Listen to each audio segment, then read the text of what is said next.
आले भागाते गईतो तुझे नाम उच्चारितो दृढ माझे मन राखावे बांधून तुका म्हणे वाटे नको फुट घेऊ फाटे श्री सच्चिदानंद सद्गुरु श्रीपाद बाबा की जय.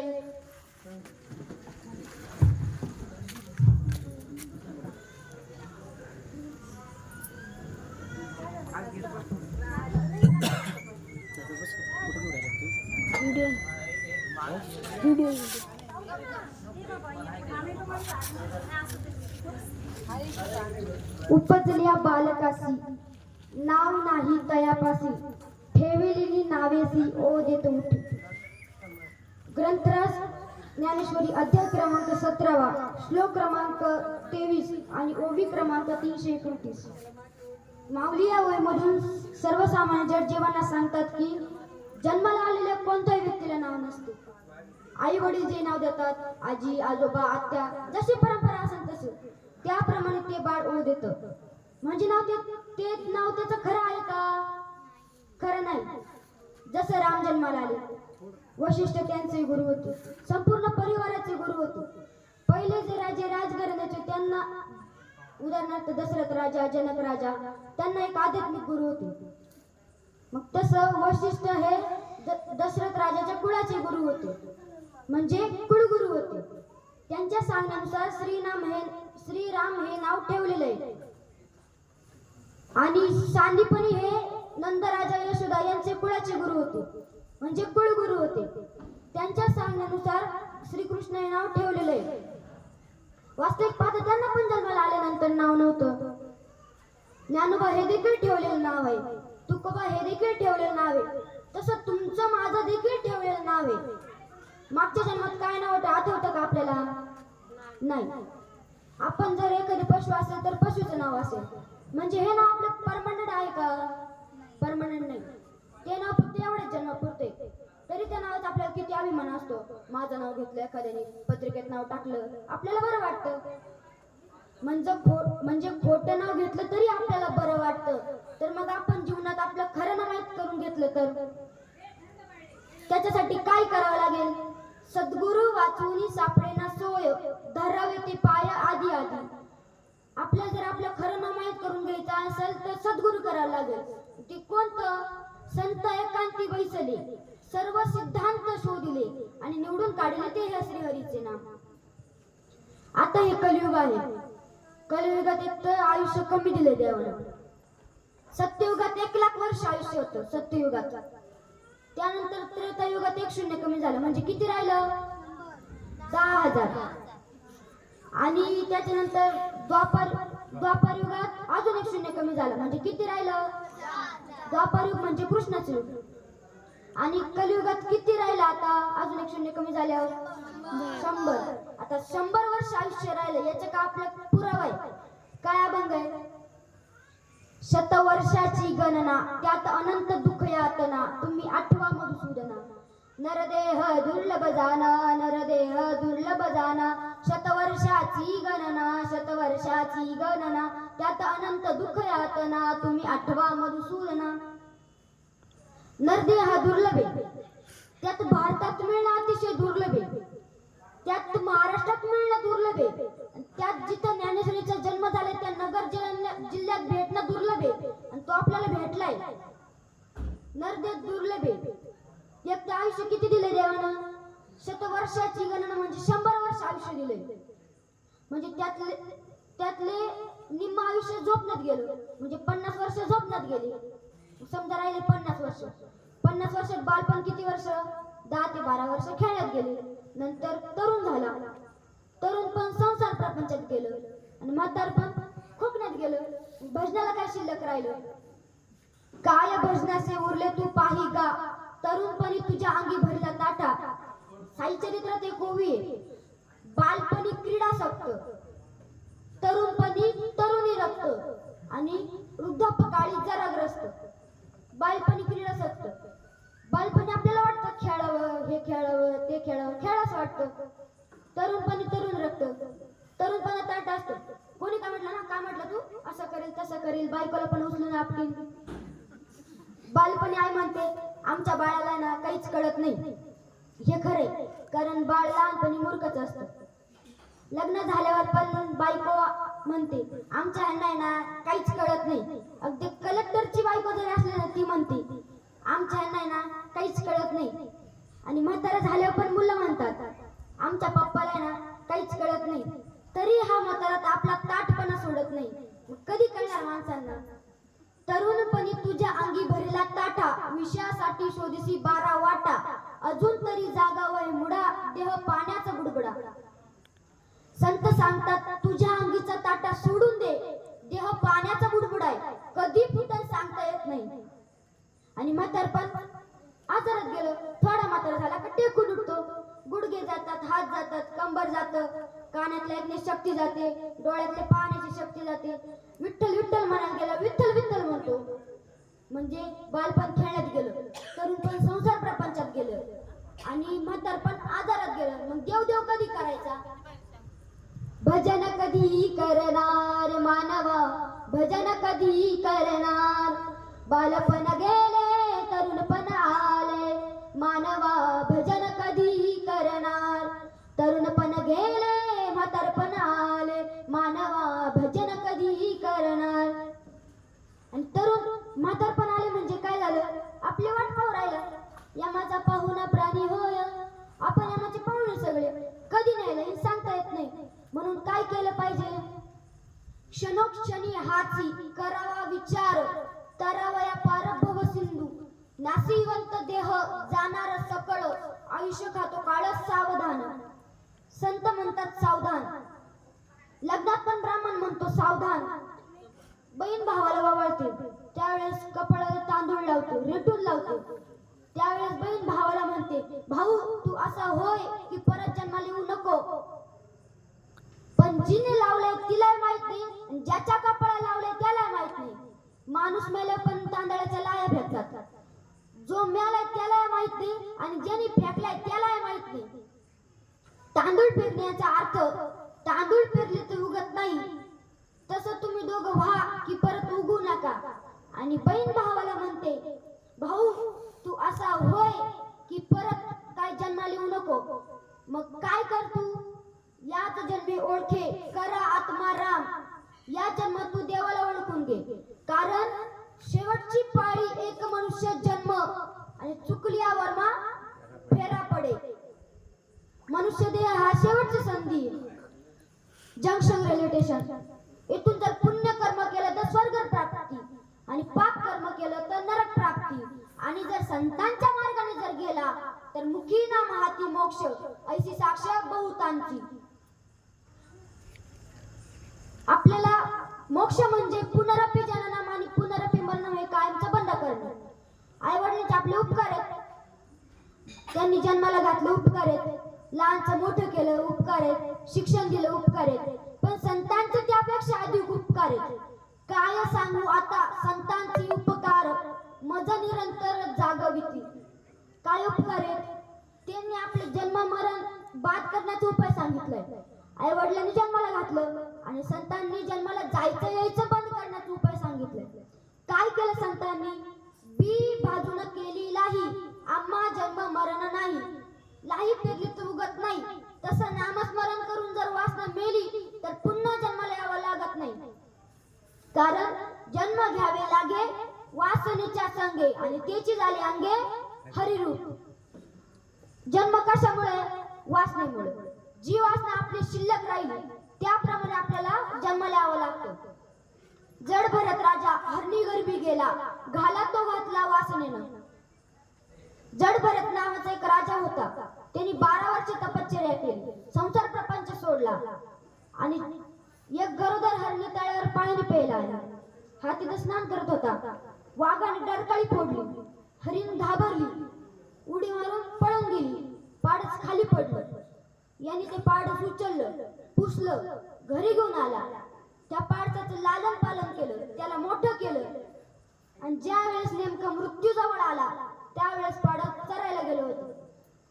मग मी गेल्यानंतर माझ्या पाडसाचं कसं होईल, माझ्या पाडसाचं कसं होईल असा विचार करत करत प्राण सोडला आणि जड भरत राजा हरणी गर्भी गेला. पुढचा जन्म हरणाचा प्राप्त झाला. शिल्लक राहिलेली वासना भोगायला यावं लागली. वासना हरिरूप करायची म्हणजे काय? एक छोटा दृष्टांत देतो म्हणजे पटेल. संत मीराबाई या राजघराण्यातल्या होत्या, राजकुळातल्या राजकन्या होत्या. त्यांच्या राजमहालात बरेच नोकर चाकर होते. त्याच्यापैकी एक स्पेशल म्हातारी संत मीराबाईचे धुणं भांडे करायला होते, घर पुसायला, झाडून घ्यायला. ती होती बंगी समाजाची. कालांतरानं तिचा आणि संत मीराबाईचा लोभ वाढला, ओळख पटली. ती संत मीराबाई म्हटल्या, तुम्हीच राहा कामावर, कारण तुम्ही प्रामाणिकपणे काम करतात, तुम्हीच राहा. दुर्दैवाने एक दिवस म्हातारी आजारी पडली, थंडी खोकला आला. आणि मग संत मीराबाईचं घरचं काम खंडित पडायला नको म्हणून तिनं तिच्या मुलाला पाठवलं कामावर. मग मुलगा गेला कामाला. झाडझोड करत असताना संत मीराबाई राजमहालात प्रवेश केला. संत मीराबाई यांनी पाहिलं, हा देवाला विनंती करू लागला, मला इतकी सुंदर पत्नी भेटावी, अशीच पत्नी भेटावी, नवे नवे मला हीच पत्नी भेटो, अशी विनंती केली देवाला त्यांनी. मग तो घरी आला. परत दुसऱ्या दिवशी कामाला गेला. तो विचार त्याच्या मनासारखं घोळत होता. 7-8 दिवस त्यांनी तिथं काम केलं. तो विचार त्याच्या मनात खोलवर रुजत गेला. आणि मग त्याची आई बरी झाली, कामावर आली, झाडझोड केली, काय आवरलं ते, मग शिळपाक काय असेल ते घरी घेऊन गेली. तिच्या मुलाला वाढून दिलं जेवायला. तो म्हटला, आई मला भूक नाही. आईला वाटलं काय आजारी असन, भूक नसन, उद्या खाईल. दुसऱ्या दिवशी परत राजमहालात गेली, झाडझोड केली, काय काम असेल ते उरकलं आणि शिळपाक घरी घेऊन आली. घरी घेऊन आल्यानंतर याला परत वाढून दिलं. हा म्हणतो, आई मला भूक नाही. आईने विचारलं, का रे तुला भूक नाही? तो म्हटला, आई ती संत मीराबाई नाही का, त्यांच्यासोबत मला लग्न करायचंय. त्याची आई म्हटली, इथं म्हटलंय, आता दुसरं पुढे म्हणू नको, कारण राजा आपल्याला सोडावू देईल. मग ती तिच्या कामाला निघून गेली. तो काय हट्ट सोडित नव्हता. मग ती झाडझोड केली आणि घरी निघून आली. तिने संत मीराबाई सोबत बोलण्याचं थोडं टाळलं. हे संत मीराबाईच्या लक्षात आलं. संत मीराबाई त्यांना म्हटलं, का हो तुम्ही माझ्यासोबत बोलण्याचं टाळलं? तुमचा आजार बरा झाला? ते म्हटल्या, माझा एक आजार बरा झाला, पण दुसरा आजार मागं लागला. ते म्हटल्या, काय? ते म्हटले, सांगण्याजोगा नाही. माझा मुलगा म्हणतो तुमच्यासोबत लग्न करायचंय.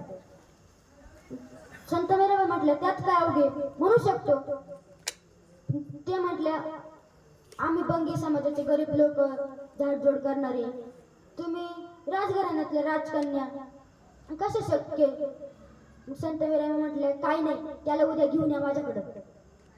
मग ती म्हटली, हो घेऊन येते. दुसऱ्या दिवशी घरी गेली. त्याला आवरायला सांगितलं.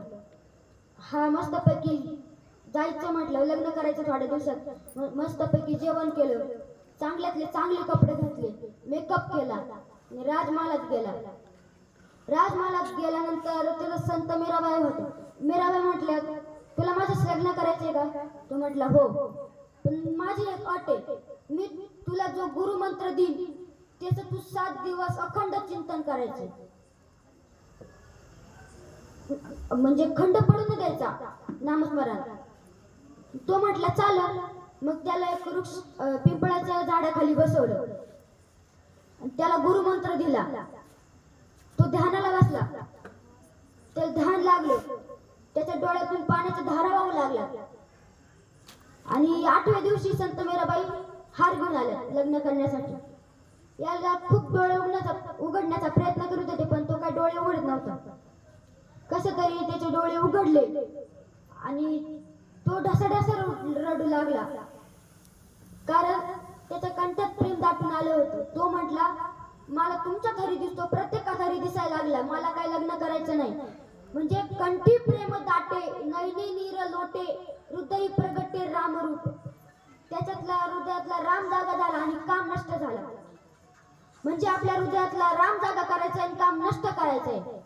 काम कधी नष्ट होईल? राम घेतल्यावर काम नष्ट होईल, राम जागा केल्यावर काम नष्ट होईल. मग राम कधी जागा होईल? नाम घेतल्यावर राम जागा होईल. ते नाम कोणतं?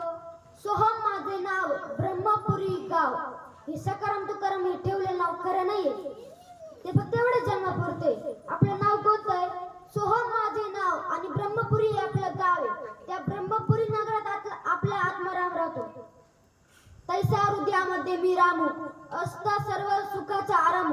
भ्रांतीशी कामू विषयावर. विषय सुखाकडे न जाता आपल्या शरीरातल्या रामाचा शोध घेतला पाहिजे. रामाचा शोध घेण्यासाठी काय करावं लागेल? नामा परते साधन नाही आणि कधी तू करसी काही. नाम घेतल्याशिवाय रामाचा शोध लागणार नाही. तेच नाम नारदानं वाल्य कोळ्याला दिलं. वाल्य कोळ्याचा वाल्मिक ऋषी झाला. तेच नाम वशिष्ठानं रामाला दिलं. म्हणजे जगाचा मालक राम, त्याला पण नाम घ्यावं लागलं. आणि जगाचा मालक कृष्ण, याने कोणाकडून नाम घेतलं? सांदीपनीकडून नाम घेतलं. ज्ञानोबाने कोणाकडून नाम घेतलं? निवृत्तीदादाकडून नाम घेतलं. तुकोबाने कोणाकडून नाम घेतलं? सच्चिदानंद बाबाकडून नाम घेतलं. जनाबाईने कोणत्याकडून नाम घेतलं? नामदेव महाराजांकडून नाम घेतलं. नामदेव महाराजांनी कोणाकडून नाम घेतलं? विसोबा केसरकडून नाम घेतलं. म्हणजे आतापर्यंत जेवढी संत मंडळी झाली त्यांच्याकडे भगवंताचं नाम होतं, म्हणून ते सांगतात हाकारुनी सांगे तुका, नाम घेता राहू नका. संत म्हणतात नाम घेतल्याशिवाय राहू नका आणि नाम घेतल्याशिवाय हे विश्व सोडून जाऊ पण नका. आणि ज्याने नाम घेतलं त्याचं फक्त काम झालं. करू नका काही, संत संग धरा, पूर्वीचा दोरा उगवेल. किंवा तुळशी माळ गळा, गोपीचंदन टिळा, हृदय कळवळा वैष्णवांचा. किंवा आवड देवासी तो ऐका प्रकार, नामाचा उच्चार रात्रंदिन. नामाचा उच्चार जर रात्रंदिन केला तर पहिल्यांदा जो अनुभव आला तोच अनुभव आपल्याला पण येईल. मिरची कोणी खाली तर कशी लागते? तिखट. साखर कोणी खाली तर कशी लागते? गोड. मग तसं भगवंताचं नाम कोणी घेतलं त्या भगवंताच्या नामाचा अनुभव आल्याशिवाय राहत नाही. खट्ट नट यारे, शुद्ध होऊनी जारे. संत म्हणतात जे खट असू नट असू कोणी असू, नाम घेतल्या वाल्या कोळ्याचा वाल्मिक ऋषी होतो. इतका उद्धार होतो तर आपला होणार नाही का? म्हणजे इतकं परिवर्तन होतं त्याच्यात. जसं कांदा कापल्यानंतर डोळ्यात पाणी येतं, मिरची खाल्ल्यानंतर तिखट लागते आणि मसाला तळला तर ठसका होतो, तसं नाम घेतल्याशिवाय काहीतरी कोणती तरी अनुभूती येते. कोणती अनुभूती येते? कंठी प्रेम दाटे, नैनी नीर लोटे, हृदयी प्रगटे रामरूप. आपल्या हृदयातला राम जागा होतो. आज श्रीपाद बाबा रामदास बाबांच्या परंपरेत हंस, ब्रह्म, अत्री, दत्त, नारायण, लक्ष्मण, बलभीम, सकाळनंद, शांताबाई, बंडोबाबा, केरूबाबा, श्रीपाद बाबा, रामदास बाबा, बिल्लाडी आप्पा, नागरे बाबा यांच्या या संप्रदायाच्या श्रेष्ठ परंपरेमुळे मला नाम मिळालं. माझ्या जीवनातील गायन क्षेत्रातील गुरु श्री आदरणीय हरिभक्त परायण निवृत्ती महाराष्ट्र सर यांनी मज पामरावर कृपा केली. माझ्यासारखे चिखल्याच्या गोळ्याला ते आकार द्यायचं काम करत आहेत. बाबा सरकारी सेवेतून रिटायर झाल्यापासून मनुली गावात मुला मुलींना वारकरी शिक्षण देतात, तेही विनामूल्य. कुठल्याही प्रकारचा 1 रुपयाही घेत नाही. आणि मला ज्यांनी नाम दिलं ते माझे सद्गुरू हरिभक्त परायण सुरेश महाराज नागरे. आज आपण ज्यांच्या घरी जमला होते हे जिल्हा परिषद प्राथमिक शाळा मनुली येथे 7वीच्या वर्गाला शिकवायला आहेत, म्हणजेच मला शिकवायला आहे. ते शैक्षणिक विषय शिकवता आध्यात्मिक विषय सुद्धा शिकवतात. आणि मुला मुलींमध्ये अभ्यासाची गोडी निर्माण व्हावी म्हणून मुला मुलींना बक्षीस देऊन प्रोत्साहित करतात. मला जे वाटतं मला आपणाशी जे ठावे ते इतरांशी सांगावे, शहाणे करून सोडावे सकळ जणांशी. ज्या योगाने आजचा सत्संगाचा म्हणा, प्रवचनाचा म्हणा तो योग आला, त्या बारशाच्या निमित्त त्या बाळाला परमेश्वराने दीर्घ आयुष्य द्यावं, त्या बाळाच्या कुळाचा उद्धार हो असे मी परमेश्वराला प्रार्थना करतो. संत चरण रज लागता सहज, वासनेची बीज जळून जाय. मग राम नामे उपजे आवडे, सुख घडघडी वाढू लागे. कंठी प्रेम दाटे, नैनी नीर लोटे, हृदय प्रगटे राम तुका म्हणे साधन सुलभ गोमाटी परी उपतिष्ठे पूर्व पुण्य. संतांच्या चरणाची धूळ जरी अंगाला लागली तरी आपलं वासनाचं बीज जळून जातं आणि मग राम नामाची आवड निर्माण होते आणि सुख घडोघडी वाढतच जातं. जेव्हा कंठात प्रेम दाटून येतं, डोळ्यातून पाण्याच्या धारा वाहू लागतात, तेव्हा हृदयातला राम प्रकट होतो. आपण आज या नागरी परिवाराच्या अंगणात सर्वजण जमलो आहोत. हा परिवार खूप धार्मिक व आध्यात्मिक आहे. नागरी सरांना अध्यात्माची खूप आवड आहे. त्याचबरोबर त्यांच्या सर्व परिवारातील सर्व सदस्यांना हे आध्यात्मिक व धार्मिक आहेत. आमची प्रतीक्षा दिदी, हिला पण अध्यात्माची खूप आवड आहे. बाळाचा जन्म होण्याआधीच तिने बाळावर गर्भसंस्कार करणे सुरू केले होते. दीदी दररोज ज्ञानेश्वरीचे वाचन करत, साईबाबांची मनोभावे पूजा करत आणि गणपती बाप्पाची 10 दिवस मनोभावे पूजा केली. या उपासनेचे फळ देवाला परमेश्वराला द्यावेच लागले आणि मग प्रतीक्षा दिदीस पुत्ररत्नाची प्राप्ती संकष्ट चतुर्थीला झाली. हा परिवार खूप धार्मिक व आध्यात्मिक आहे. त्याबरोबर उच्च शिक्षित सुद्धा आहे. आज ज्या योगाने आजचा सत्संगाचा म्हणा, प्रवचनाचा म्हणा योग आला, त्या बारशाच्या निमित्त त्या बाळाला परमेश्वराने दीर्घ आयुष्य देव ही मी विनंती परमेश्वराला विनंती करतो. आपल्या हिता जो असे जागता धन्य माता पिता तयाची या कुडी कन्या पुत्र होती जे सात्विक तयाचा हरिक वाटे देवा किंवा शुद्ध पिता पोटी फळ रसाळ गोमटी. अशा प्रकारे त्या बाळाचा व त्याच्या आई वडिलांच्या कुळाचा उद्धार हो ही मी परमेश्वराला प्रार्थना करतो आणि झालेली सेवा मी माझ्या सद्गुरु चरणी अर्पण करतो आणि सेवेला पूर्ण विराम देतो. पुंडली कवरधारी विठ्ठल श्री ज्ञानदेव तुकाराम पंढरीनाथ भगवान की जय. माऊली ज्ञानेश्वर महाराज की जय. जगद्गुरु तुकाराम महाराज की जय. श्री सच्चिदानंद सद्गुरु श्रीपाद बाबा की जय. श्री सच्चिदानंद सद्गुरु रामदास बाबा की जय. साई बाबा की जय. सब संतन की जय.